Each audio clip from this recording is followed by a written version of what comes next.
ওসমান হাদি তিনি যদি ইমানদার না হতেন, তিনি যদি মাদ্রাসা পড়ুয়া না হতেন, তিনি যদি তা মুসলমান পরিবারের আলেম পরিবারের সন্তান না হতেন,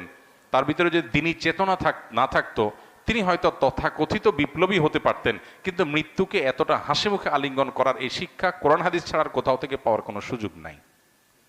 অতএব আমাদের প্রত্যেকটা যুবক কিভাবে তিনি ন্যায়নিষ্ঠ হবেন, কিভাবে তিনি দেশের মানুষকে, মুসলিম মিল্লাতকে অন্যায়ের হাত থেকে রক্ষা করবেন, আধিপত্যবাদের বিরুদ্ধে কিভাবে তিনি লড়ে যাবেন, এবং ব্যক্তি স্বার্থ চিন্তা করবেন না, ফ্যামিলি স্বার্থ চিন্তা করবেন না, এগুলোর ঊর্ধ্বে উঠবেন, আল্লাহর উপরে ভরসা রাখবেন, আল্লাহর সঙ্গে সাক্ষাতের প্রত্যাশা করবেন, সেই ন্যায়নিষ্ঠ হওয়ার, অন্যায়ের বিরুদ্ধে প্রতিবাদী হওয়ার, অসৎ কাজে বাধা প্রদান করার শিক্ষা ওসমান হাদি আমাদেরকে দিয়ে গেছেন। আলহামদুলিল্লাহ, আমরা দোয়া করি আল্লাহ তাআলা তার শিক্ষা আমাদের জীবনে ধারণ করার তৌফিক দান করুন, এবং আমাদের সবাইকে তার যে